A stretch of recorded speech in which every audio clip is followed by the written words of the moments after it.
साबिक वज़ीर आला पंजाब चौधरी परवेज़ इलाही कहते हैं हुकूमत सियासी मुखालिफिन को लापता कर रही है।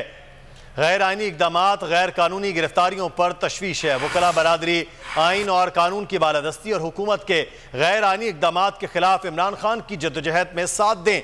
लाहौर में सीनियर वकला से मुलाकात के दौरान गुफ्तगू करते हुए कहा, हुक्मरान आइन और कानून से खेल कर तवालत इक़्तिदार मंसूबे बना रहे हैं। जिस आइन के तहत निगरां हुकूमतें बनती हैं उसी के तहत 90 रोज़ में इलेक्शन ज़रूरी है।